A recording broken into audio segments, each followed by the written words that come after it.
Hey everybody, how are you guys doing? I'm Eric Gerlach, and this is another talk on philosophy, postmodernism, and Lyotard, who is possibly the guy most responsible for the term postmodernism. So who is Lyotard, and what is postmodernism? Or what isn't it? Postmodernism reverses conceptions that arose with the European Enlightenment and modernity about the progress of reason and the exclusive identity of Western culture. So, if you have been watching a couple of the talks, Hegel, Marx, and a guy named Kant, I have not spoken about him yet, saw history as a necessary unfolding of European progress through reason without the possibility of regression, that there's just progress and we are getting to more truth because religion, science, politics, it goes up and then succeeds.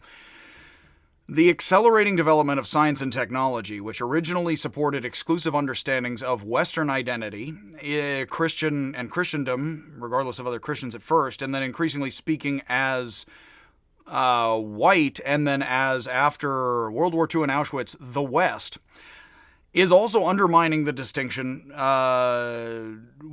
counterculture. We have cultures and countercultures. Now, obviously, this gets personal and political and all of that. Your body is a battleground, as Barbara Kruger quotes, I believe, Wollstonecraft in her art. That in the 1980s, you find that after the 60s, there increasingly arose a culture called postmodernism of the 80s. One of the good examples of this is Cyberpunk, and thinking about the somewhat joyful, painful acceptance of technology in bodies and lives as the cybernetic, which I will talk about with Donna Haraway. So in the 1980s, this increasingly, as people started to use the word postmodernism in the wake of Lyotard writing in the 70s and others, it included the use of video technology, which of course now we have videos, video games, and the internet, and I'm speaking to you on YouTube. And then in the 1990s, of course, increasingly, well, I spoke a little too soon. In the 80s, it was video, and then in the 90s, we have considerably the explosion of the internet. YouTube, I believe, is from 2005. So that would make it about 16, over 15, decade and a half years old.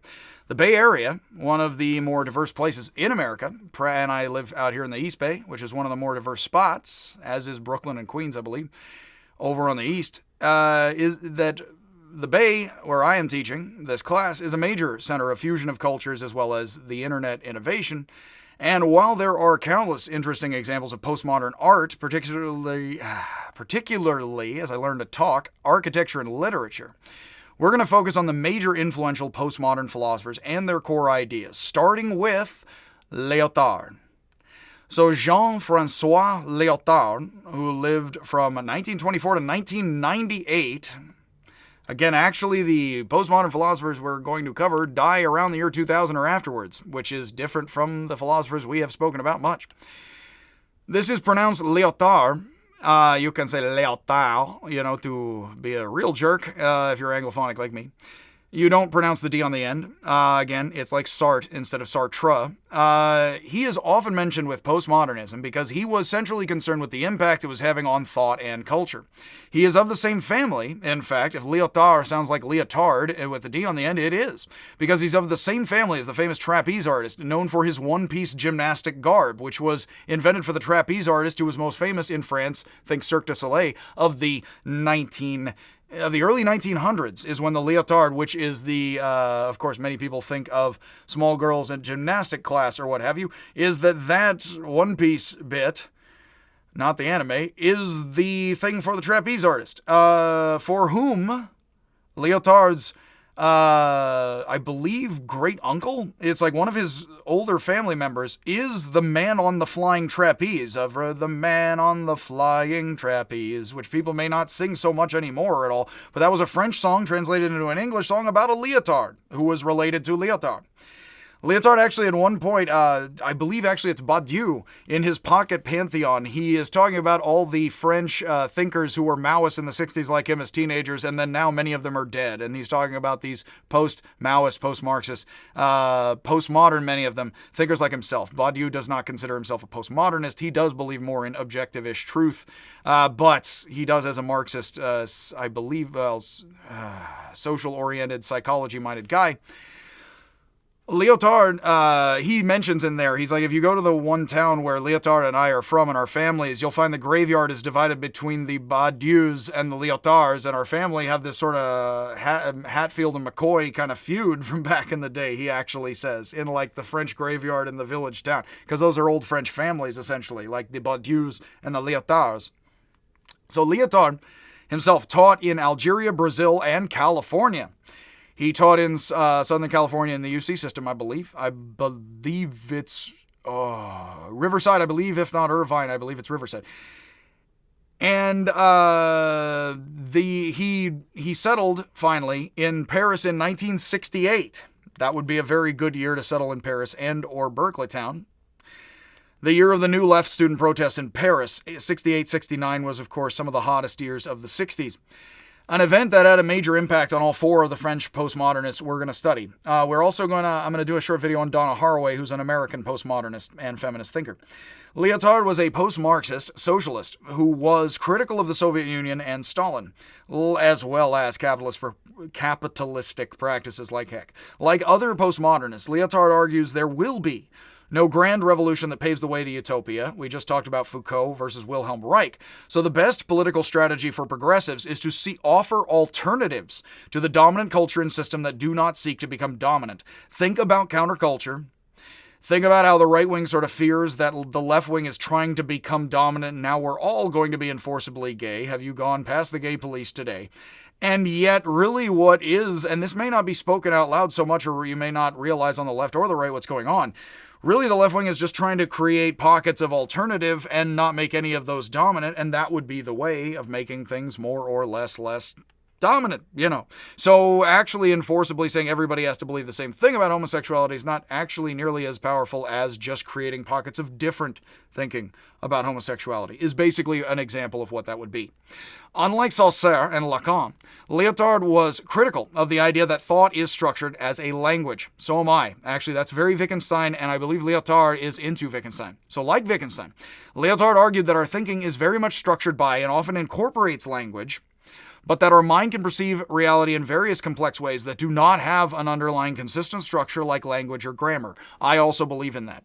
The reason being is because it takes any structure of connection or disconnection with any elements, not just grammatical elements grammatically or ungrammatically.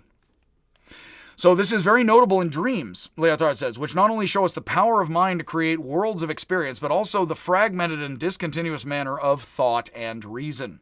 I'm a very scatterbrained person. That's fine, because you need to be more or less coherent. Lyotard's most famous work, The Postmodern Condition, a report on knowledge, 1979. I think that's a very fine year when many things popped out into the world myself.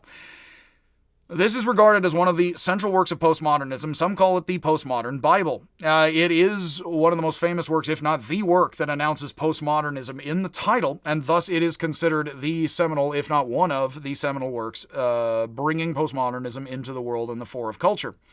Again, 79, right before 80. Much like Levi-Strauss, Latour, and Barthes, who argue that all cultures engage in symbolic mythology, and ours is no different nor smarter, in fact is crazier in certain ways. Lyotard argues that all cultures legitimate themselves through the telling and retelling of narratives. Narrative is a central idea of Lacan. I always have to remember my friend Dave from back in the day. He was a rhetoric guy at Cal, and he remembers one of the famous rhetoric guys. I am blanking a little bit on the name, but I wasn't the rhetoric guy. I'm more the philosophy and tried to be the social sciences a bit guy.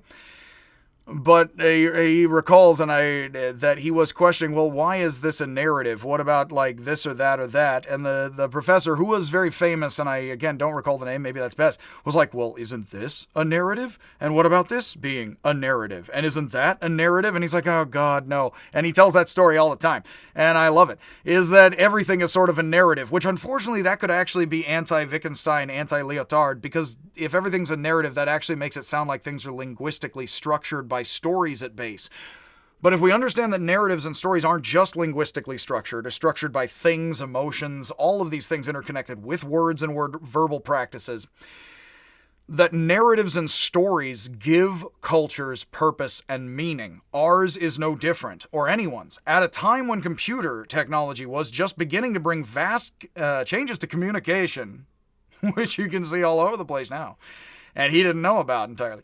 thought and culture revolutionizing. Lyotard argued that the training of critical minds is being eclipsed by storage of data, and governments are being replaced by multinational corporations, which is very Blade Runner. And Blade Runner would be, and often is held up as an example of postmodernism. I am going to do many short videos on films and how they're philosophical, because I think people want that, and they could use that.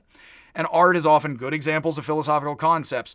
Blade Runner is held up often as an example and a narrative of postmodernism. Cyberpunk, Blade Runner are often central examples.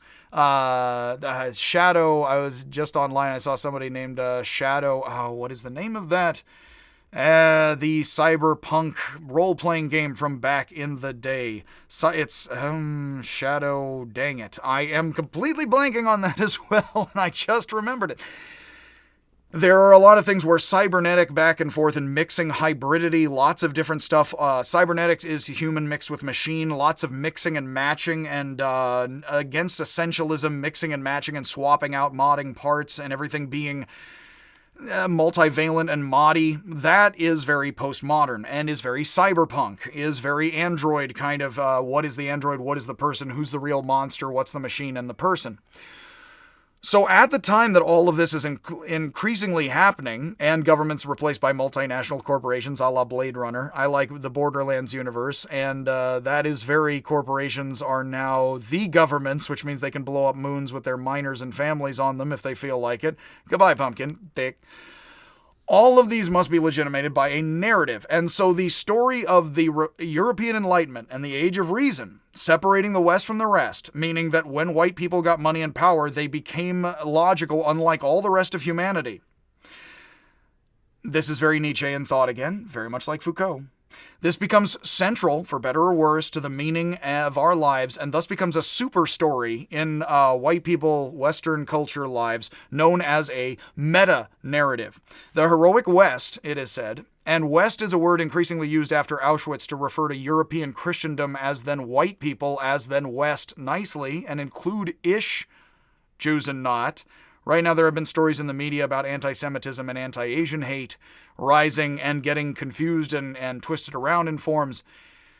That would be the West versus the rest in certain ways. Lyotard compares the story of salvation to similar meta-narratives found in Christianity and Marxism. Now think about how interesting it is to say Christianity, Marxism, and folks who are pro-science all talk about an institution saving humanity from itself, and yet humanity remains all too human. Think about that. Think about the fact that there is almost no difference in Christianity, Marxism, and modern science, according to Lyotard, and I happen to support this idea because I believe in human common behavior, and that we are quite mythological, modern mythology, as others would say.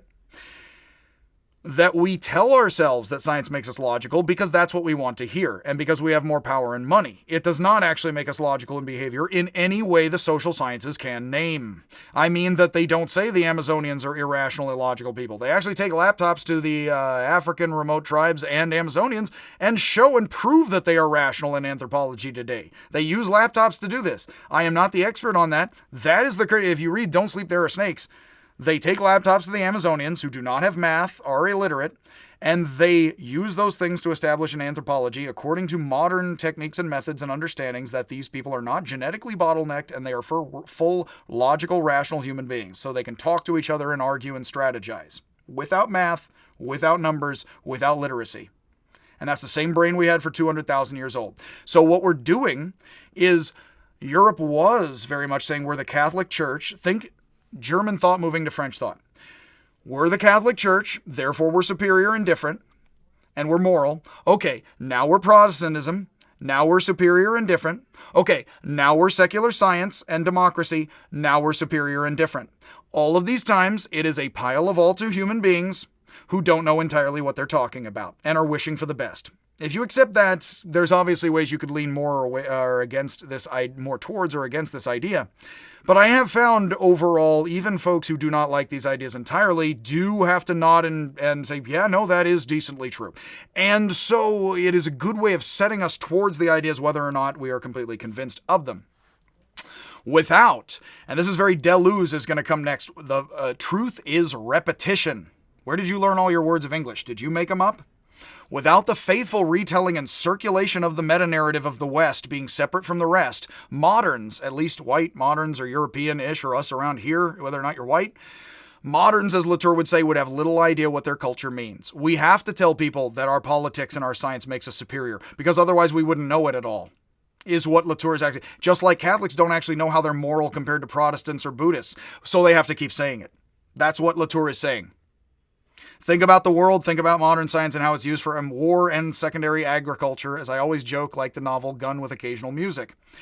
How it has been used for special effects in movies and magic shows for Chinese and Muslims in the Middle Ages for Europeans, and we still have yet to feed the poor. We are announcing ourselves in the name of certain concrete institutions to be superior human beings with logic or morality when nothing in anthropology suggests we are. That is what Latour is saying about modernity, is that we are circulating a meta-narrative that the West isn't like the rest because of Christianity, if you're conservative, and or you are participating and sharing this with others.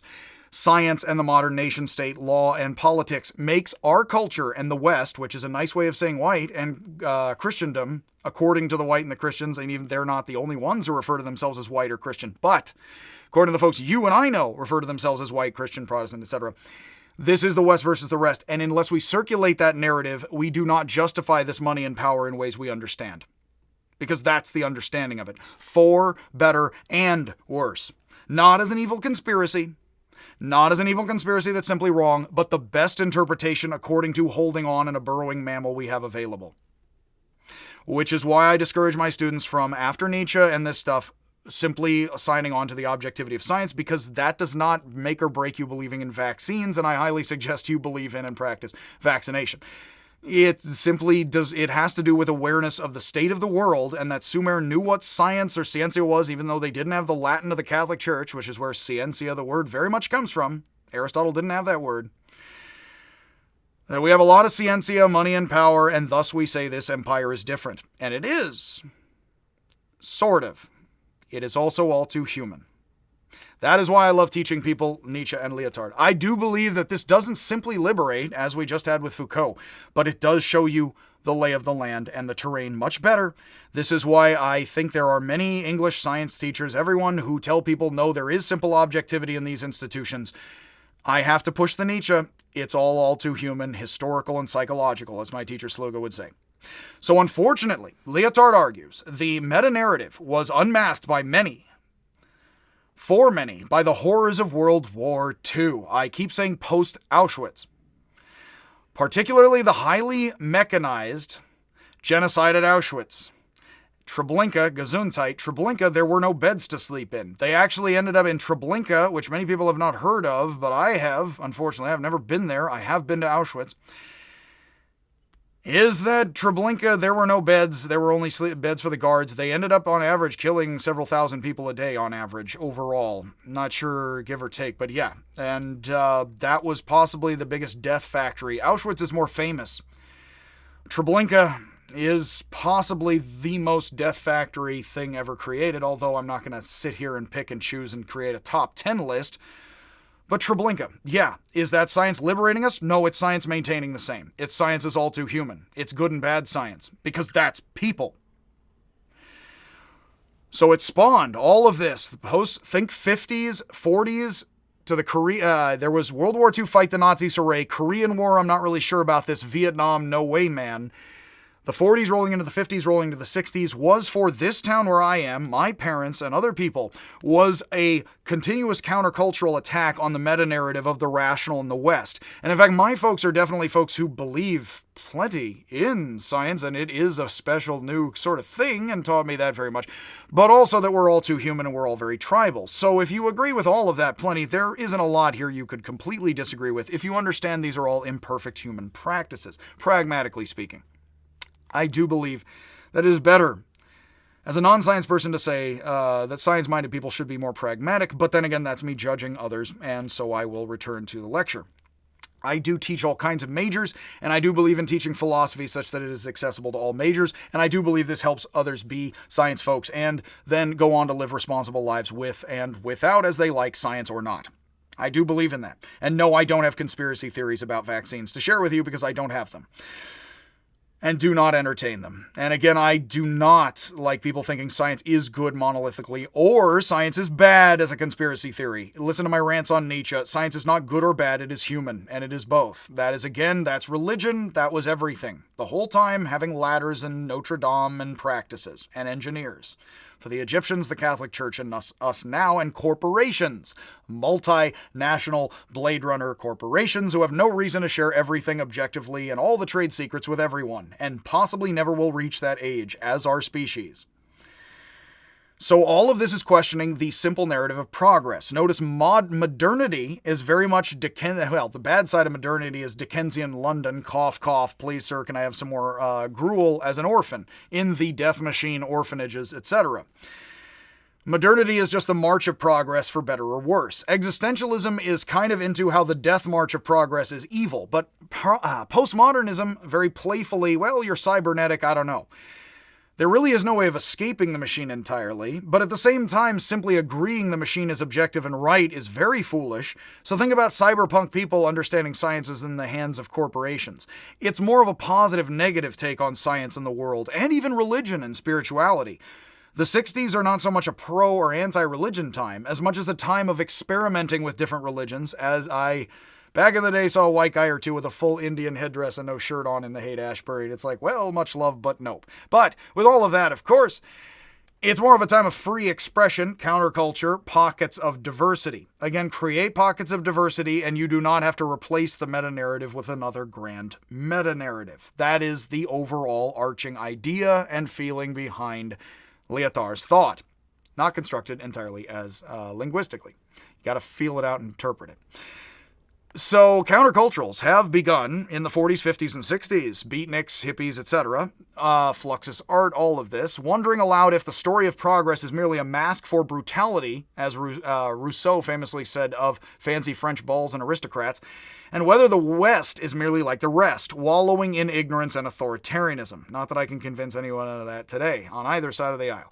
Consider Jack Kerouac, who wrote of the beat down, the beat generation, the beatnik youth of the 50s who turned from American conformity, tired and disillusioned after World War II and unfaithful to the Korean War and consumerism. Consider the civil rights movement of the 60s that called for revolutionary change to the American practice of democracy, which is calling itself democracy but not being so democratic. All that was resolved, which openly excluded and oppressed many Americans who were seen as other due to ethnicity and gender.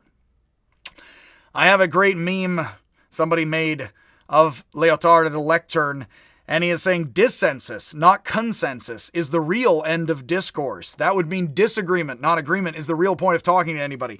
And the class all says off camera, we totally agree. And he says, damn it. Not to swear none too nicely, consarn it none. So that with that, of course, is that funny enough they all agree. Now, Lyotard argues that postmodernism is a playful engagement with multiple conflicting micro-narratives that have emerged in the space created by the questioning of the grand meta-narrative. That's very much where we are culturally, and I think people should be aware of that. But thus, we're not simply in postmodern versus modern times because we haven't replaced anything with the postmodern meta-narrative, although people accuse that of it. In fact, a right-winger might say something effectively like that. Yes, politically. Now you have to accept gay people and stuff. There's countercultural plenty resistance, which you can believe more than this or that, or go to your church group, or which is left or right or not. Yes? Hopefully. So Lyotard was predictably attacked by critics who argued that postmodernism and the end of the meta-narrative, quote, quote, was itself a new meta-narrative. And for silly people who are imitating, it could be, and are not knowing what they're talking about, and there's plenty of posing so-called postmodernists. Lyotard countered that the meta-narrative of the progress of the West is not dead. Does that look like what it was? We just came out of modern times and now we're simply all postmodern in mind. I would say not. I would say postmodernism is itself still quite solidly, to say this loosely, quite countercultural, though only quite, because of course it would have to be the situation of everything. On all sides, it's plenty. Lyotard counters the meta-narrative of the progress of the West is not dead, but actively contradicted by some countercultures. I would say that's a decent portrayal of the left and right today, somewhat, although I would say sort of Probably the mainstream Democrat does not believe that they're simply creating alternative pockets of truth or meaning. They would say that actually, like the, say, rather square saying science is simply for the public good, hooray, because it's science. They would be saying overall we should believe the Democratic Party, have the good party, have the truth. Not so much we're all what is interpretation? But at the same time, it is the lay of the land that the left is more into creating these countercultures. The right is somewhat contradicting this by saying that now postmodernism and left-wing is the new conservatism. But you can judge that for yourself. For many, the dominance of the first world, many don't know first world, second world, third world, is actually, and I was surprised as a child of the 80s to learn, is that those are words specifically the capitalist second world, which you don't hear a lot, is the communist world. We're doing enough business with China, you don't hear that term. You still hear first world awarded to us. The third world, which you do hear a lot, you don't hear the second world a lot. The third world is kicked back and forth between, of course. It was, especially during the Cold War. Because first, second, third is a very Cold War set of terms. For many, the dominance of still the first world, the environmental impact of technology, which affects people in different sides of town, Hunters Point versus Ocean Cliff, Sea Cliff, etc., out in SF. The environmental impact of technology impacts people in Chile more than the nice parts of San Francisco, and the supremacist nature of the meta-narrative is unquestioned. Most people have no idea that, in a certain sense, to stick up for Nietzsche and Lyotard, science is not making us logical. They'll tell you, they'll immediately, oh yeah, no, totally, people aren't logical today. But they have no idea that this meta-narrative isn't really correct according to anthropology, I would argue.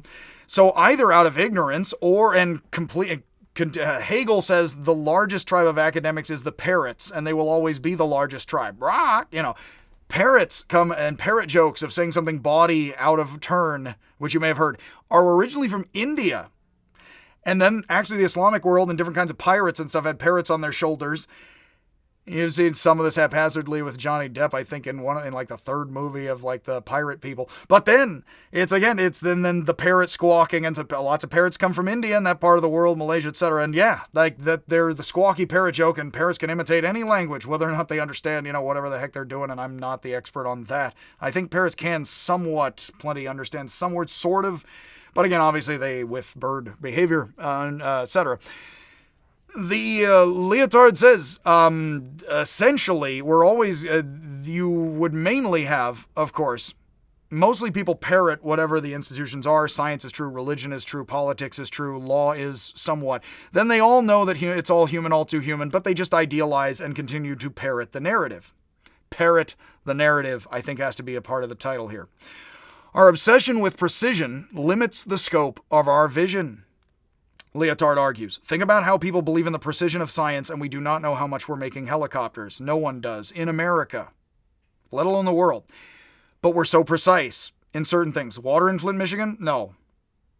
So how scientific is science today? Try to figure it out for yourself with imperfect information as an individual. It is this limitation that postmodern thought and art hope to counteract by disturbing the dominant forms of cultural coherence. I would say in a sane, sanitary way. Critics of Lyotard and postmodernism continue to ask whether this is a cure for the condition or merely another symptom. Well, if you're Nietzschean, it can be all of that. Is postmodernism, like the narrative of modernity, genuine liberation? Think here Wilhelm Reich versus Foucault. Can we all be bonobos? Not entirely. And Nietzsche and many smart, I'd say, postmodernists would say no, but this is the struggle we're in, whether we like it or not. Be more descriptive than prescriptive, if you like. Or is this merely a safety valve to accommodate scholars and gallery goers who are disenchanted but still require entertainment and fodder and meaning and truth in these imperfect human forms? So that is Lyotard and postmodernism. Much love, much happiness. Again, hopefully you're good and you're bad, or else you're dead. So to all the sisters in the struggle, again, have a wonderful modern versus postmodern and all of that struggle and existence. And I will see you again if indeed I ever see you.